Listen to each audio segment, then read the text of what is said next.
Assalamualaikum warahmatullahi wabarakatuh. Apa kabar anak semuanya? Semoga kalian semua tetap dalam keadaan sehat dan terus semangat belajar dari rumah. Mengawali aktivitas belajar pada minggu ini, saya akan menyampaikan materi tentang tips sukses belajar PJJ. Ya, ada sebuah cerita yang ingin saya sampaikan yang diambil dari buku yang berjudul Who Moved My Cheese, karya dari Steven Johnson.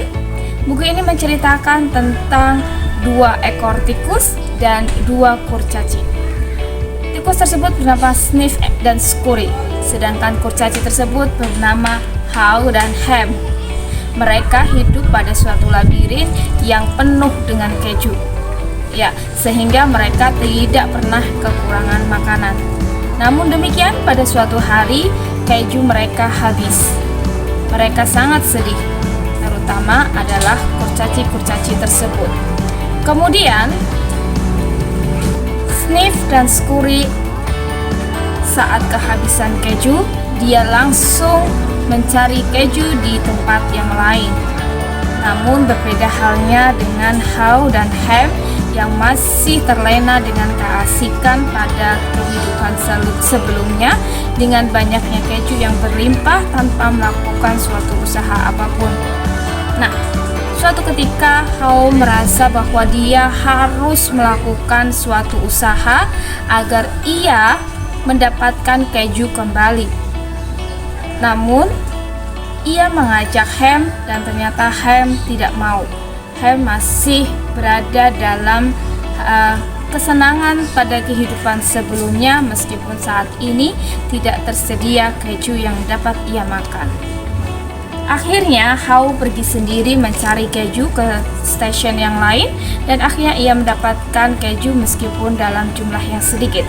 Ia membawa pulang keju tersebut dan menunjukkan kepada Ham bahwa saat kita bekerja keluar maka kita akan mendapatkan keju. Akan tetapi Ham masih berada pada pikiran yang sama. Dia tidak mau berubah. Akhirnya How memutuskan untuk pergi sendiri dan mencari keju di tempat yang lainnya. Berikut adalah pesan yang ditulis How saat mencari keju hingga pada akhirnya bertemu Sniff dan Scurry pada stasiun yang berisi banyak keju.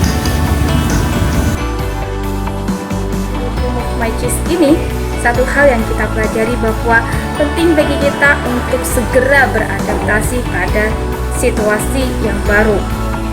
Ya, apa sih hubungannya dengan PJJ? PJJ adalah sesuatu hal yang baru buat kita semua, dimana pada saat pembelajaran ini harus kita laksanakan secara jarak jauh. Tentu saja akan banyak kendala yang kita hadapi. Namun bagaimana kita dapat mengatasi kendala-kendala tersebut? Salah satu cara untuk bisa menghadapi berbagai kendala tersebut yang pertama adalah kuatkan komitmen. Mari kita berkomitmen sama-sama agar kita bisa melaksanakan kegiatan PJJ ini dengan baik. Komitmen yang kuat akan dapat mengatasi berbagai permasalahan-permasalahan yang ada. Salah satunya adalah mengatasi kemalasan kita. Yang kedua adalah tetapkan gaya belajar yang sesuai dengan diri Anda. Ya, mari refleksikan bagaimana gaya belajar kita yang sesuai dengan diri kita, yang paling tepat untuk diri kita. Carilah tempat yang paling nyaman agar kita bisa belajar secara maksimal. Ya, tentukan bagaimana caranya agar kita bisa belajar dengan lebih baik. Yang ketiga adalah lakukan disiplin diri dengan baik. Dengan cara berdisiplin, maka kita dapat mengatur waktu dengan baik. Semaksimal mungkin kita laksanakan jadwal-jadwal yang telah kita susun. Gunakan waktu yang kita miliki semaksimal mungkin dan seefektif mungkin. Atur waktu. Kegiatan PJJ ini memberikan waktu yang lebih leluasa kepada anak-anak semua untuk bisa melakukan berbagai aktivitas yang diminati oleh anak-anak semua. Oleh karena itu, gunakan waktu yang dimiliki dengan baik. Atur kapan waktu bisa digunakan untuk bermain, kapan harus digunakan untuk belajar, beribadah, membantu orang tua, dan sebagainya. Selanjutnya adalah jalin komunikasi yang baik.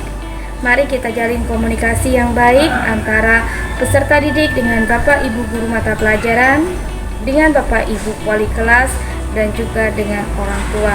Melalui komunikasi yang baik, maka akan terjadi hubungan yang sinergi sehingga proses pembelajaran bisa berjalan dengan baik. Apabila ada hal yang anak-anak belum kuasai, jangan ragu untuk ditanyakan.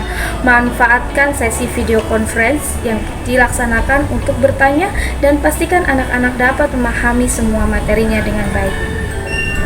Dan yang terakhir adalah bijaksana memanfaatkan internet atau kuota yang anak-anak miliki. Gunakan sebaik mungkin kuota tersebut.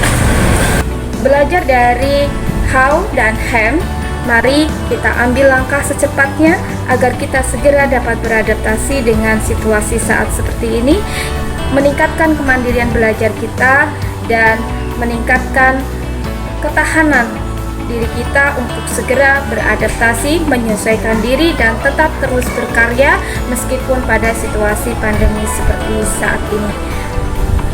Demikian anak-anak, semoga materi ini bisa bermanfaat buat anak-anak semuanya dan bisa memberikan motivasi untuk bisa lebih semangat lagi dalam mengikuti kegiatan pembelajaran jarak jauh. Sampai jumpa, wassalamualaikum warahmatullahi wabarakatuh.